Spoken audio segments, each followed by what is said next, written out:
Révélation.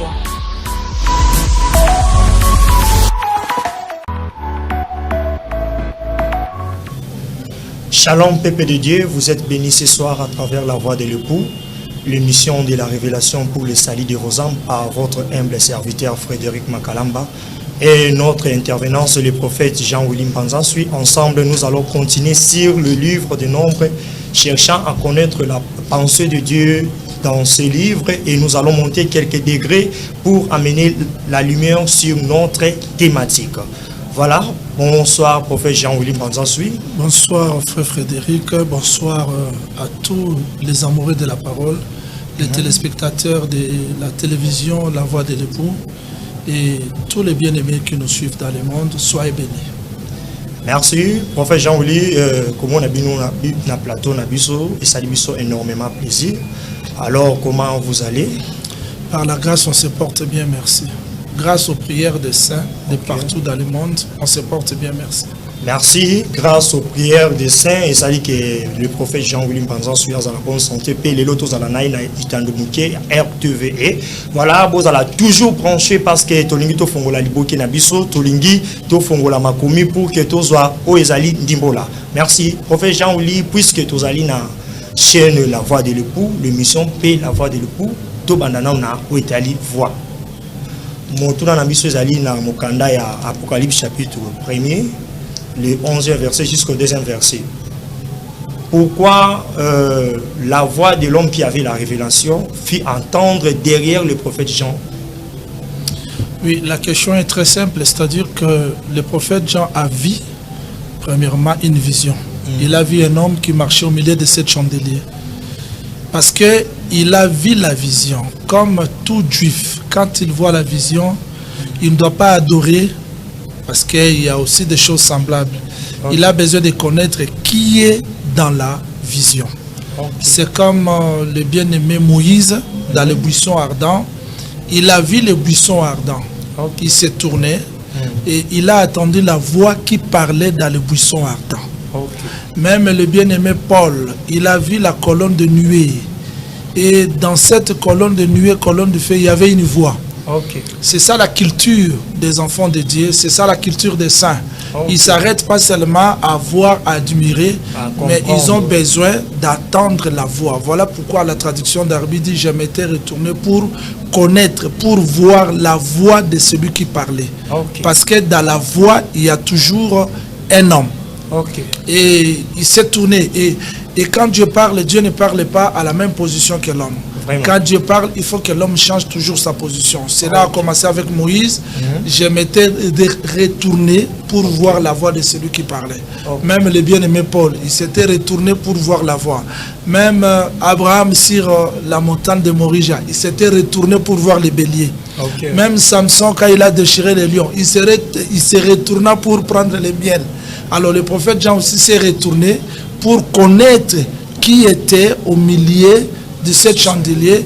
Il a attendu la voix qui parlait. Et je précise que cette voix d'Apocalypse chapitre 1 dit, le prophète Jean dans Apocalypse 4, 1, il dit, la voix que j'avais attendue pour la première fois, c'est cette voix-là qui me dit, monte au ciel. C'est-à-dire la voix-là, c'est l'enseignement. C'est ça la voix de l'époux, que l'église comme l'épouse doit continuer à attendre, parce que cette voix qui a commencé, c'est la même voix qui nous fera enlever dans le ciel. Merci, la même voix qui a commencé, c'est la même voix qui nous fera enlever. Une très bonne nouvelle, vraiment, prophète Jean-Willy, to quitté Wana, to kotasiko na champ de bataille, parce que le livre des Nombres, il est question de la guerre. Alors, le prophète Jean-Willy, pourquoi les femmes n'étaient pas enrôlées parmi les soldats? Oui, parce que le texte est très clair. Le texte est très clair, c'est-à-dire que quand on dénombrait, c'était les mâles, parce que la femme se trouve dans l'homme. Et la femme, c'est la faiblesse. On ne peut pas dénombrer une femme. Pourquoi?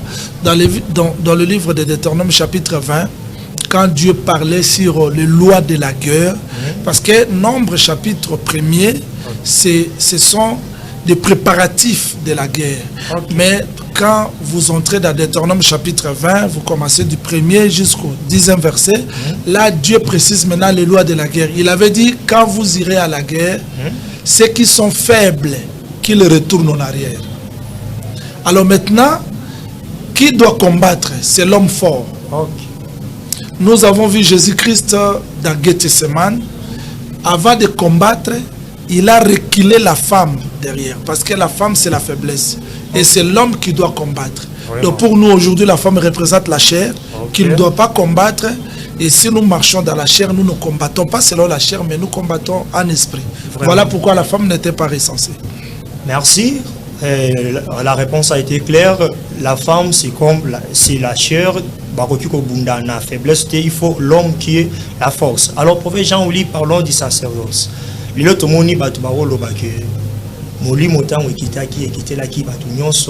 C'est-à-dire, la femme aussi a droit de la parole.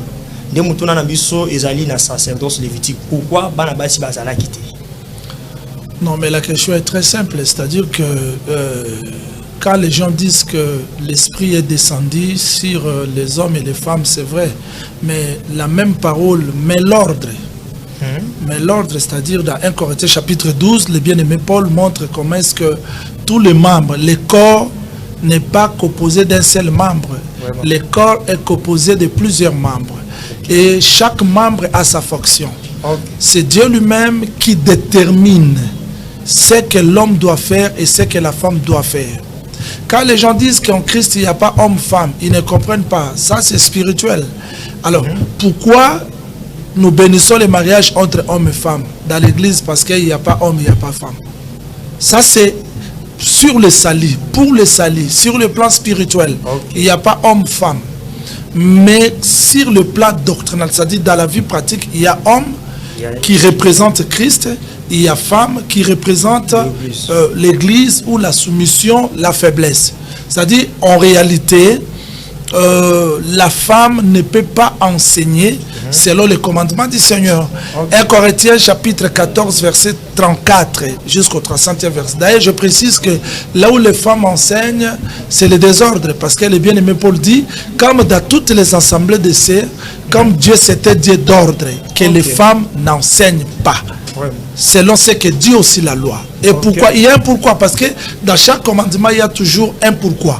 Dans 1 Timothée chapitre 2, quand vous commencez par le verset 10 jusqu'à 12e verset, le bien-aimé Paul dit que parce que la femme a été séduite. La femme a été séduite. Vous savez, quand le serpent est entré dans le jardin d'Éden, il a enseigné la femme. Et la femme, à son tour, enseigne l'homme.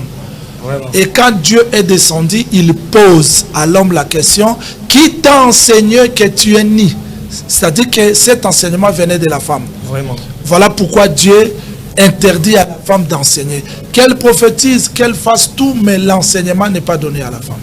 Ok, merci. L'enseignement n'est pas donné à la femme, c'est-à-dire le ministère est une affaire d'homme.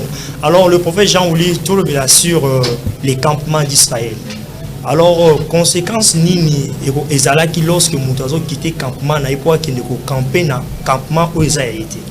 Il faudrait que je donne tout d'abord la pensée du nombre, parce qu'il est question de la conclusion. Les gens qui nous suivent, ils doivent avoir l'idée sur nombre. Quand ils prennent Nombre chapitre 33, vous commencez du premier verset. Là, Moïse décrit les étapes qu'Israël ont fait, commençant de l'Égypte jusqu'à la traversée du Jourdain. Il a commencé par Ramsès. Il est allé, il a cité chaque étape. Alors, avant de répondre à ta question, il faudrait que les gens comprennent ceci. Nombre, c'est le recensement. C'est-à-dire, Israël quitte l'Égypte. Dieu connaissait déjà leur nombre. Exode 12, 38. Le texte dit que les enfants d'Israël partis de Ramsès environ 600 000. C'est-à-dire qu'ils étaient déjà connus, leur nombre était déjà connu à partir de l'Égypte. Mais ils sont partis de Ramsès, Exode chapitre 12, verset 38. Ils sont arrivés dans Sikot, Exode chapitre 13, verset 21-22. C'est-à-dire ils sont partis de Ramsès, Sikot et Tam. Alors, le départ de Ramsès, comme le bien-aimé Jean l'a expliqué dans Jean chapitre 11, verset 48 jusqu'à 53e verset, c'est-à-dire que nous étions éparpillés dans le monde. Mais avant de quitter ce monde, Dieu nous a rassemblés dans un corps qui s'appelle Jésus-Christ. C'est-à-dire ce campement-là s'explique aujourd'hui dans le corps du Seigneur Jésus-Christ. On ne peut pas retourner à l'éternité si l'évangile, parce qu'avant d'arriver dans l'ordre de campement, Israël a mangé l'agneau. Exode chapitre 12, 1, 4. Après avoir mangé l'agneau, Dieu les rassemble dans un lieu appelé Ramsès. Exode 12, 38. C'est-à-dire que quand la personne écoute la parole de Dieu, il quitte le monde, il vient dans un corps qui est appelé le Seigneur Jésus-Christ. Là, il est justifié pour commencer la marche.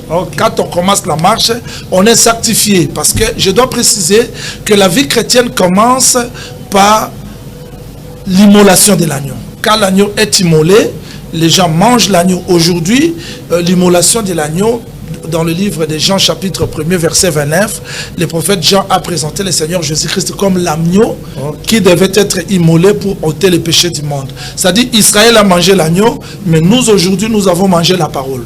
Et cette parole nous rachète de l'esclavagisme de l'Égypte pour nous rassembler dans un lieu appelé Ramsès. Pour eux c'était Ramsès, mais pour nous aujourd'hui Ramsès c'est le corps du Seigneur Jésus-Christ. Une fois qu'on est rassemblé, Pharaon n'a plus le pouvoir sur nous. C'est alors que maintenant on commence la marche de la vie chrétienne. Parce que le point du départ, c'est ça la justification. Et Israël quitte Ramsès pour Sikot. Sikot, qu'est-ce qu'on fait dans Sikot? Exode 13. Il faudrait que Moïse, retenez ça très bien, et que les téléspectateurs me suivent. C'est-à-dire dans Ramsès, il y a eu l'immolation dans l'agneau. De l'agneau, mais dans Sikot, cette immolation de l'agneau devient maintenant un enseignement, une loi. C'est-à-dire, la mort de Jésus-Christ devient la prédication pour assurer la marche. C'est ce que bien-aimé Pierre a fait. Jésus-Christ meurt à la croix de Golgotha, mais le jour de la Pentecôte, il prend cette expérience-là, il l'a fait comme enseignement de la marche. Après cet enseignement, vous avez maintenant état où la colonne du feu descend. C'est-à-dire vous avez la justification, la sanctification et le baptême du Saint-Esprit. Non comme les étapes, mais l'expérience de la vie chrétienne. C'est alors qu'Israël se sépare de l'Égypte par la traversée de la mer Rouge. Là, ils vont caper dans Pi-Hahiroth, Exode 14. Ils traversent la mer Rouge. Et dans Exode 15, 22, il y a l'expérience de Mara. Après Mara, il y a Élim, Sin, Rephidim. C'est-à-dire, vous avez Exode 12, 38, Exode 13, 22, 23, Exode 14, Exode 15, 22, Exode 16, Exode 17. Et Israël arrive dans Sinaï, dans Exode chapitre 19. C'est là que Dieu construit le tabernacle et il passe par le recensement. Pourquoi je réponds? C'est parce que Israël doit donner la forme du tabernacle. C'est-à-dire, quand Dieu recense les peuples, vous êtes qui? Liben, Siméon, Issachar, Zabilon. En Égypte, chacun marchait comme il voulait. Mais ici, arrivé dans nombre, nombre doit mettre l'ordre. C'est-à-dire, Israël qui était 600 000 doit maintenant représenter la forme du tabernacle. Le tabernacle comme l'homme du milieu, et Israël qui était 600 000 doit camper 3, 3, 3, 3 pour donner la forme du tabernacle. Alors chaque enfant d'Israël qui est recensé, qui est dénombré, doit respecter sa place du campement parce que la bénédiction était liée à l'ordre. C'est comme nous aujourd'hui. Quand les gens travaillent, quand les gens prient dans le désordre, il n'y a pas la bénédiction. Il faudrait que les gens soient recensés et que chacun reconnaisse là où Dieu l'a placé. Que les gens ne changent pas aujourd'hui, comme on a vu, les gens, quelqu'un était apôtre, demain il devient prophète, le lendemain il devient docteur, évangéliste et pasteur. C'est-à-dire, il faut que les gens respectent la place que Dieu leur a donnée. S'il y a les désordres aujourd'hui, c'est parce que l'ordre de campement n'est pas respecté. Alors si l'ordre de campement n'est pas respecté, c'est-à-dire il y aura des divisions, il y aura des troubles et le peuple ne sera pas béni. Vraiment, merci. On est là qui résumé le prophète de Dieu Jean-William Banzan sur Pessibiso en ce qui concerne le livre du nombre, utilité en nombre, et ça pour que le peuple de Dieu base à la rencenser, base à position où on a mazopé sabango liboso ya tabernacle. Alors le prophète Jean-William, pourquoi chaque tribu d'Israël va camper sous leur bannière? Oui, parce que dans le dénombrement, dans le livre des Nombres, chapitre 2, du 1er jusqu'au 3e verset, le dénombrement se faisait comment? 1. On doit totaliser 30 ans et 20 ans. Oui, 20 Vous ans. avez totalisé 20 ans. On dénombre les mâles. C'est-à-dire le dénombrement se faisait pour les mâles. Et puis, âgé de 20 ans. vous avez 20 ans. Oui. Pourquoi? Parce que vous devez être capable de porter les armes. C'est ce que je voulais plus expliquer aujourd'hui. C'est-à-dire, on est recensé pour être capable de porter les armes. Maintenant, comme ce sont des soldats, parce que le dénombrement des Nombres chapitre 1er, c'est pour les hommes armés, capables de combattre, capables de représenter chaque tribu d'Israël. Ok. Si nous avons les désordres aujourd'hui dans des assemblées, par-ci, par-là, parce qu'il n'y a pas de gens dénombrés capables de représenter les tribus. Vraiment. Maintenant, chaque tribu avait l'emblème. C'est ça la bannière. Ok. J'explique. Par exemple, quand Jacob bénissait ses enfants, parce que nous disons que la bénédiction de Jacob, c'était pour remettre chaque tribu sa bannière. Ok. Vous allez remarquer qu'Abraham, je l'ai toujours expliqué, Abraham c'est comme le premier jour de la création, parce que Dieu l'a appelé, il a regardé le ciel, la terre, il a vu la lumière, il a vu tout consort. Ok. Tandis que Isaac c'est comme le deuxième jour de la création, parce que quand Dieu appelle Abraham, il sépare les ténèbres et la lumière, parce qu'il quitte son pays, Dieu sépare les ténèbres, Et la lumière. c'est resté de l'autre côté, et Abraham entre dans la lumière du premier jour. Maintenant, il appelle Abraham pour regarder son fils. Il voit Isaac dans le ciel, comme les étoiles, et il voit Isaac sur la terre, comme le sable de la mer.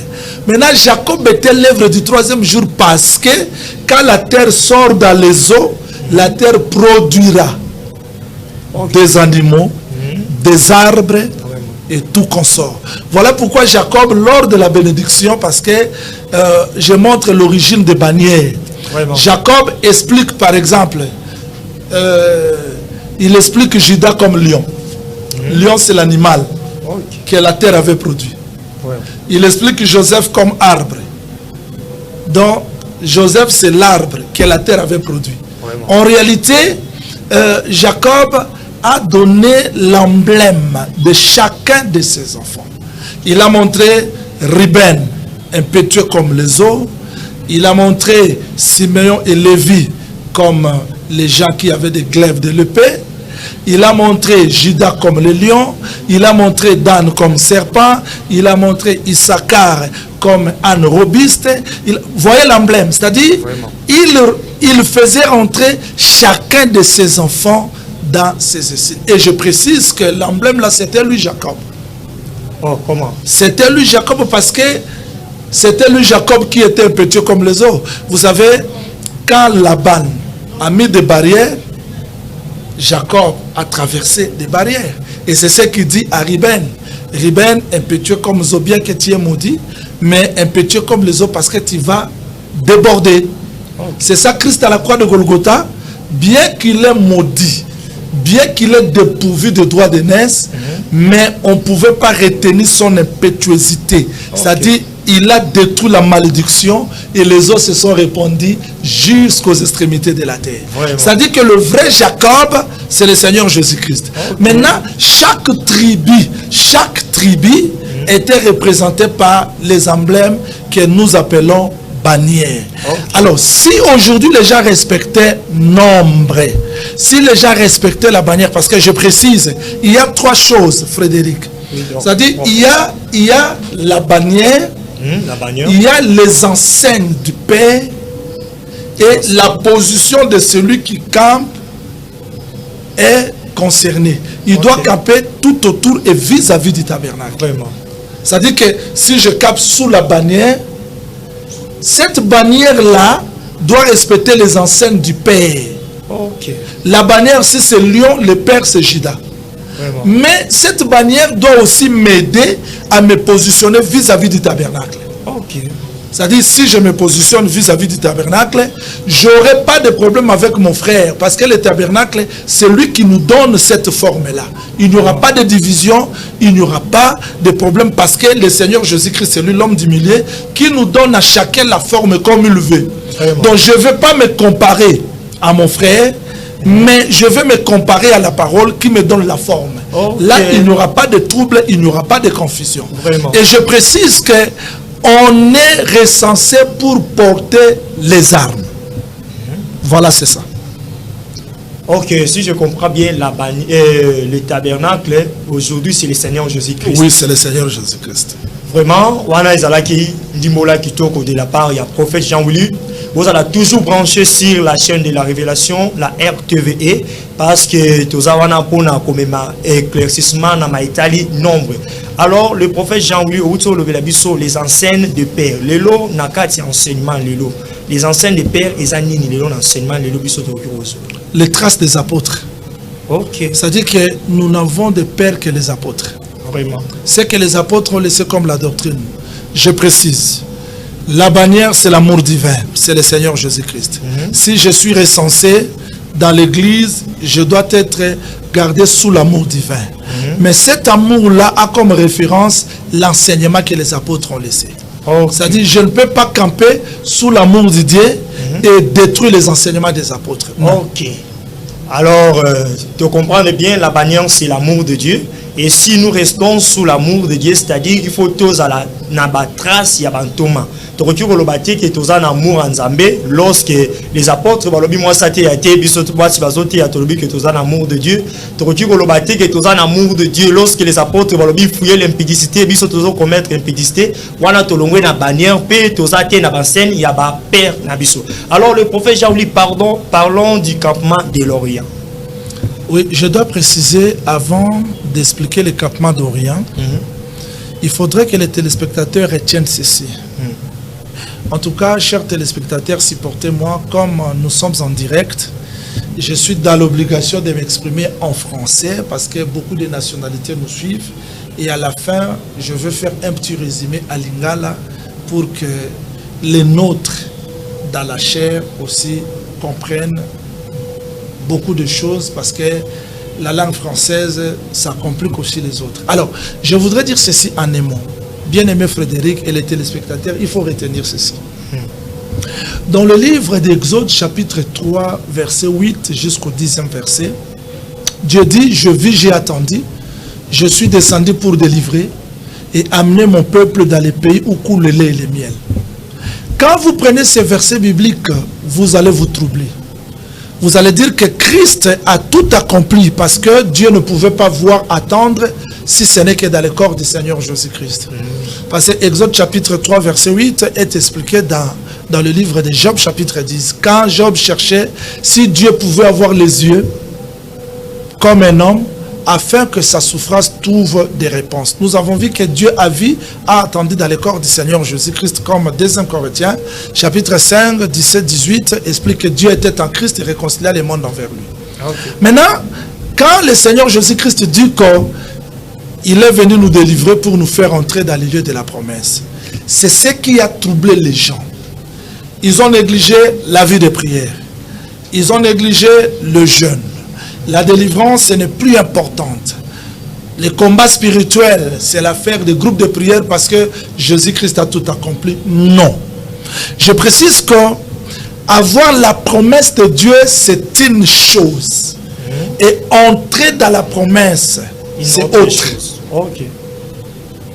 Alors, voilà pourquoi, quand Dieu crée dans Genèse, cette création est entrée dans la chute en Exode. Il descend en Exode pour délivrer sa création afin de l'approcher dans le sanctuaire lévitique. Okay. Mais parce que la marche de la vie chrétienne, je précise, nombre c'est la marche de la vie chrétienne. Ça n'a rien à voir avec la promesse. La promesse c'est une chose. Donc, et la marche c'est maintenant l'expérience. Okay. Abraham, quitte ton père, quitte ton pays. Je ferai de toi une nation. Abraham quitte dans 75 ans. Mais le 24 ans là, Dieu n'avait pas indiqué à Abraham qu'il aura la famine qui va descendre en Égypte. C'est ça le nombre. C'est-à-dire que si les gens ne comprennent pas le nombre, ils ne vont pas toucher la promesse de Dieu facilement. Okay. Nombre, c'est la marche parce que Dieu ne marche pas comme nous. Et dans nombre, il y a eu le contour. Dans nombre, il y a Kadesh Barnea. Dans nombre, il y a eu la révolte de Corée à Biram.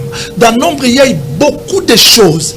C'est ce que Dieu avait caché. C'est ce que j'ai toujours dit aux enfants de Dieu, aux hommes de Dieu. Recevoir une promesse, c'est une chose.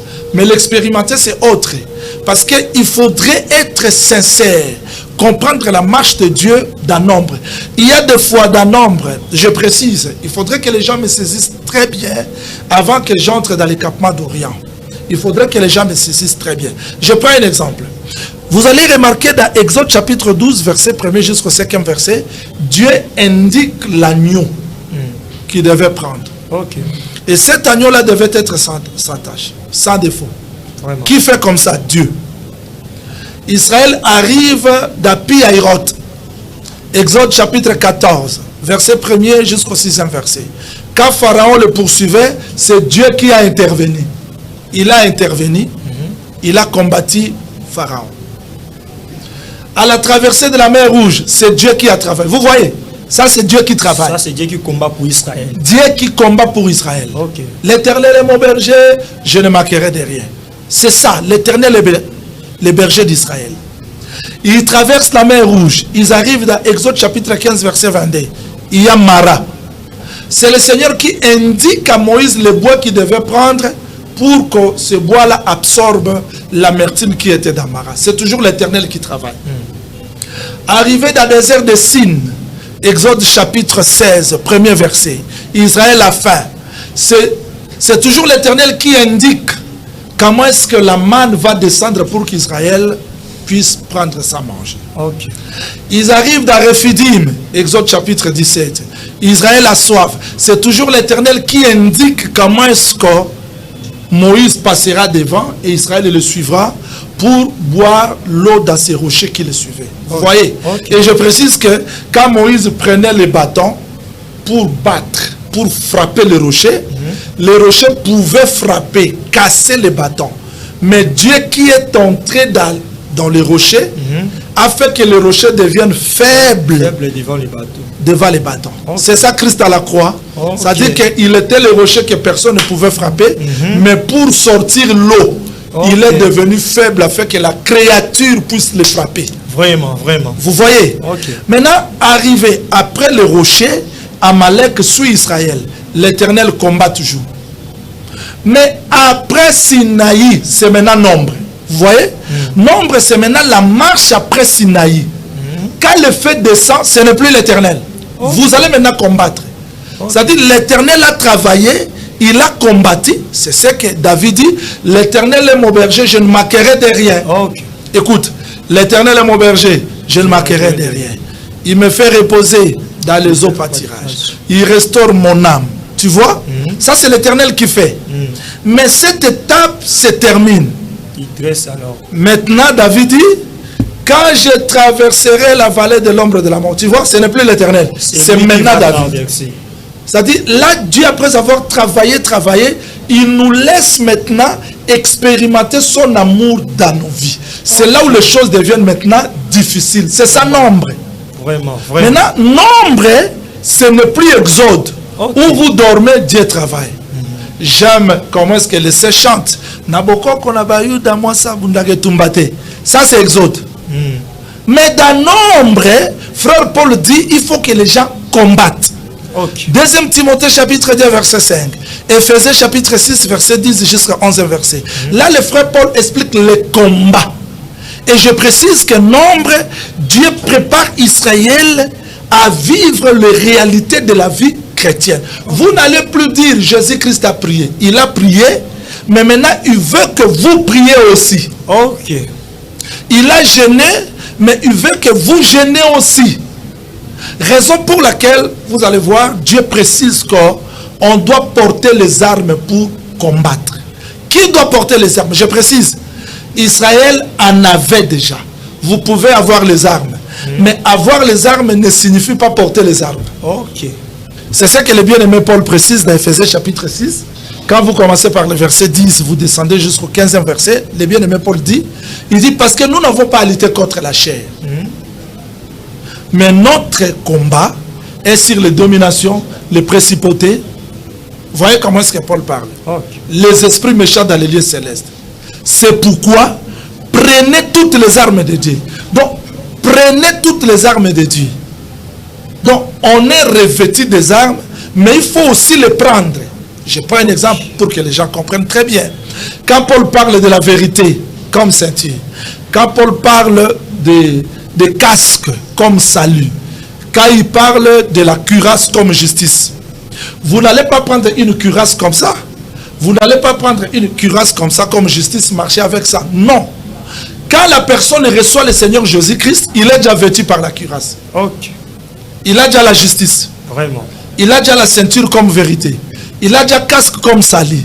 Il a déjà le zèle de l'évangile comme chaussure. Mais là, vous n'avez pas encore utilisé ça.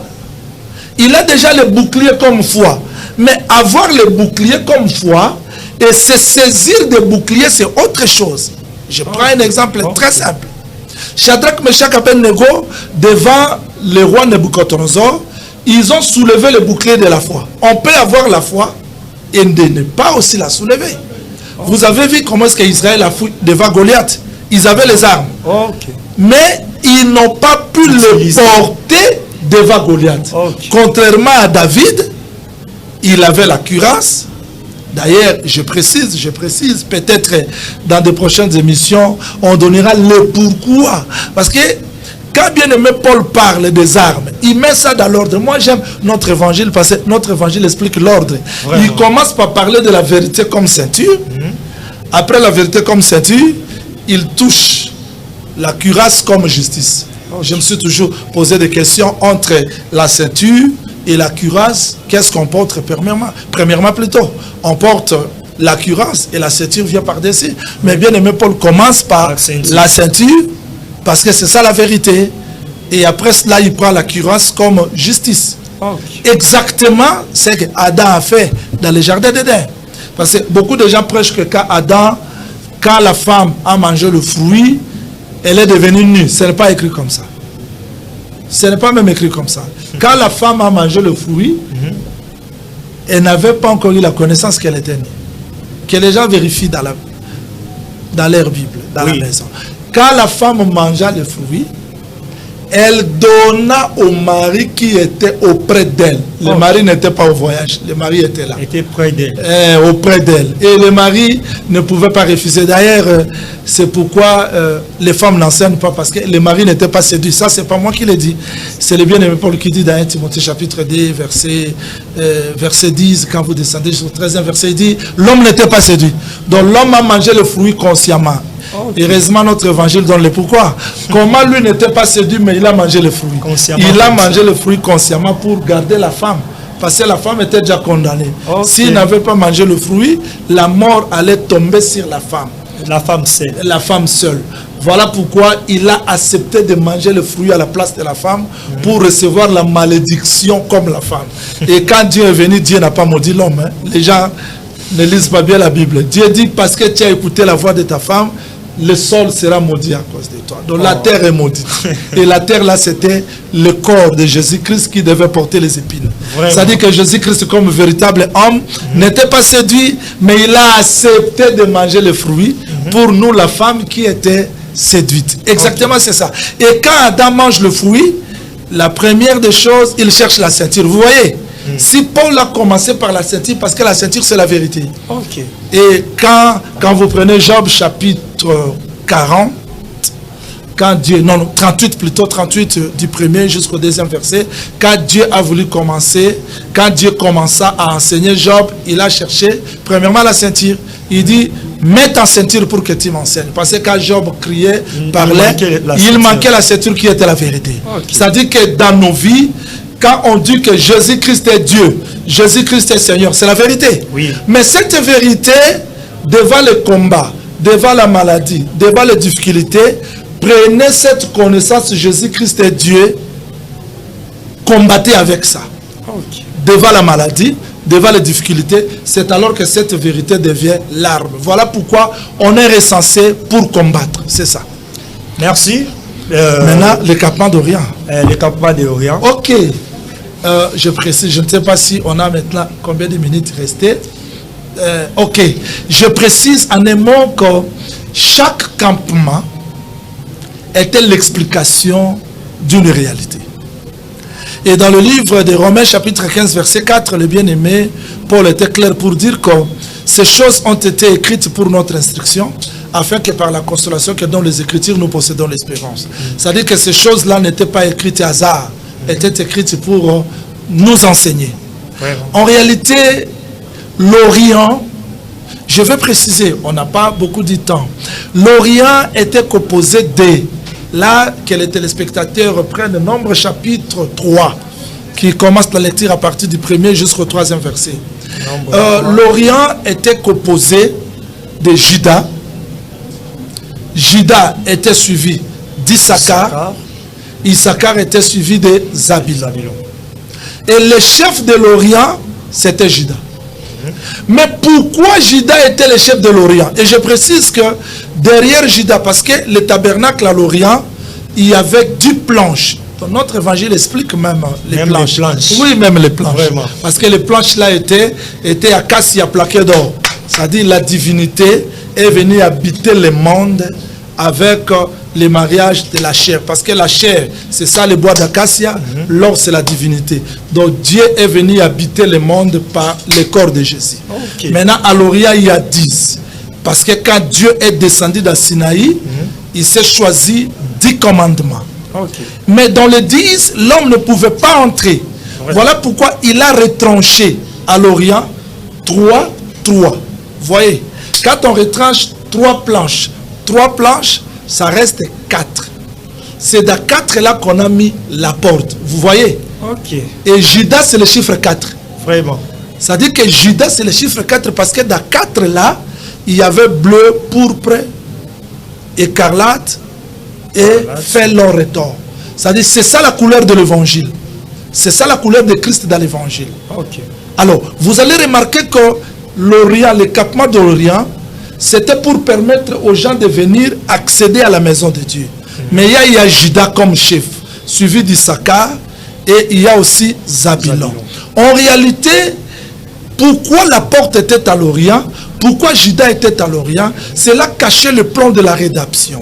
Parce que dans le livre de Genèse chapitre 3 verset 22 jusqu'au 24 verset, quand Dieu chassa l'homme dans le jardin d'Éden, il a placé le chérubin à l'Orient pour empêcher l'homme de rentrer dans le jardin. C'est-à-dire la porte était à l'Orient. Donc ce que Moïse fait ici, il reproduit le jardin d'Éden. Donc la porte qui était fermée à l'Orient ne pouvait être ouverte que dans Juda. Voilà pourquoi quand Jean pleurait, parce qu'il n'y avait personne qui était digne d'ouvrir les livres. Ouvrir les livres, Apocalypse 6 explique les livres comme le ciel.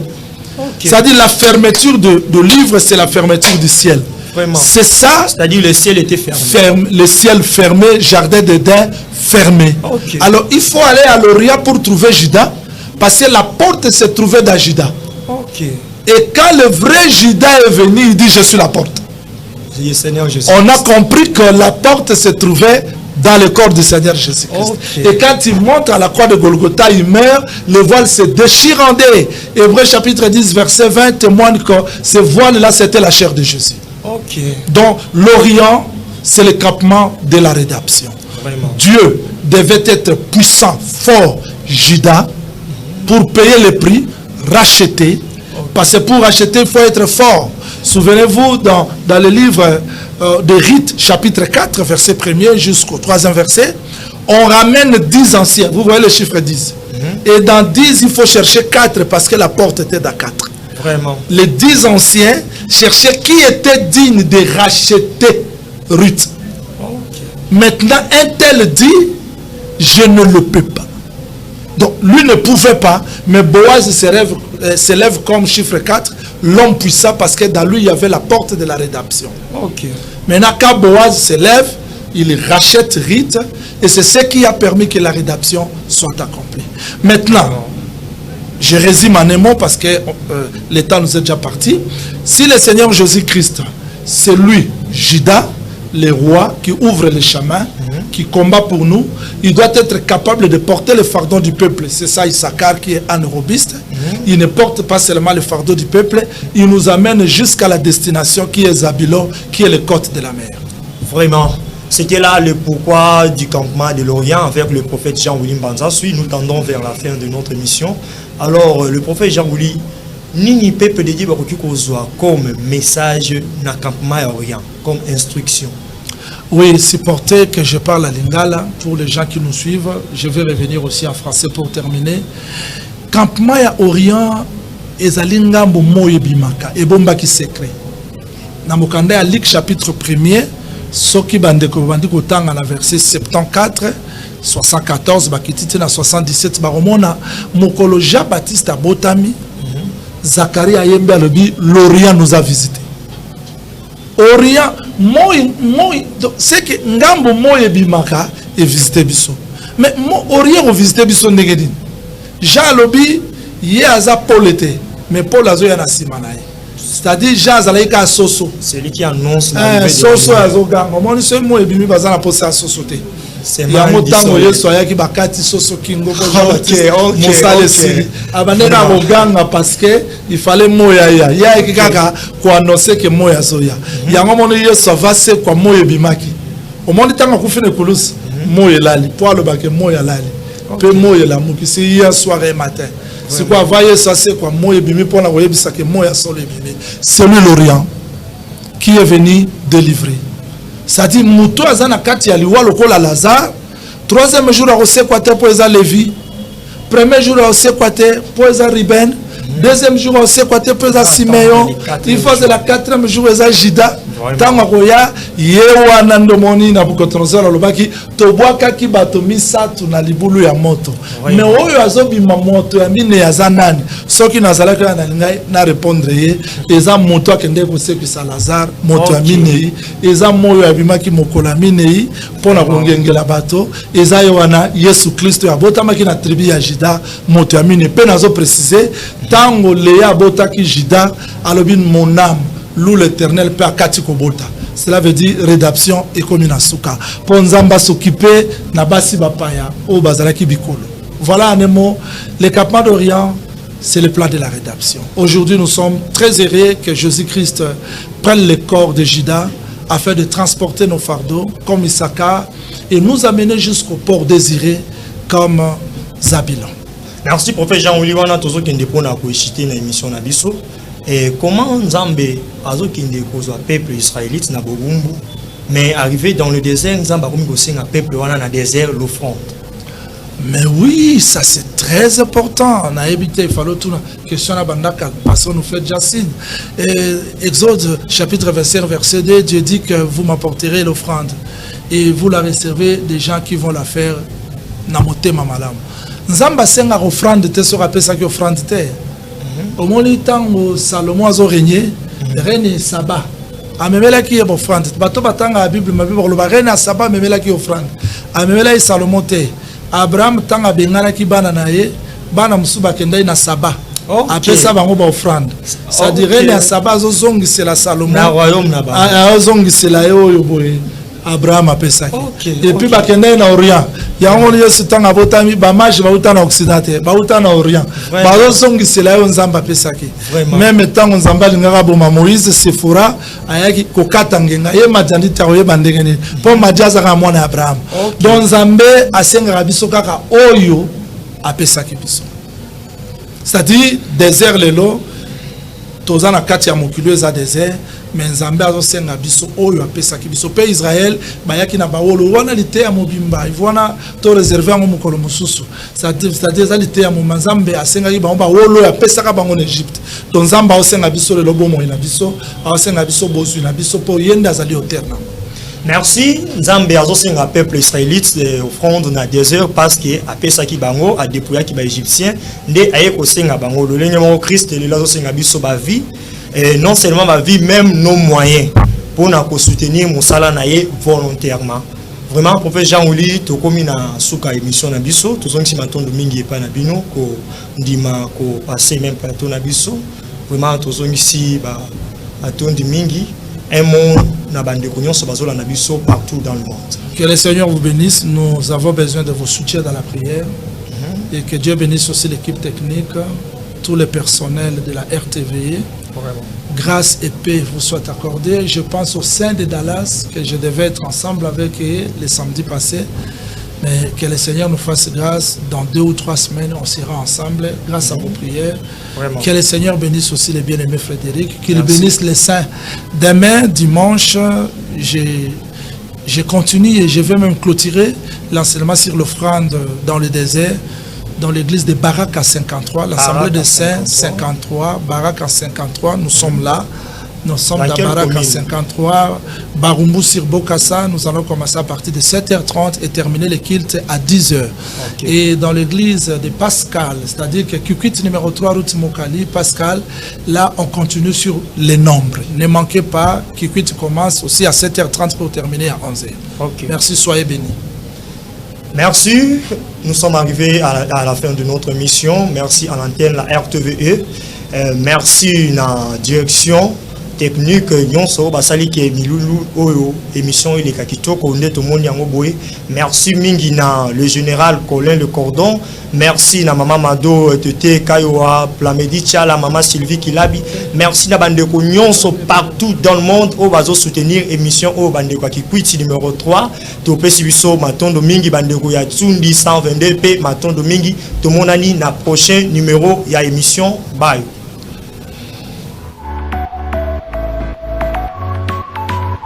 RTVE, Radio-Télévision La Voix de l'époux, première chaîne.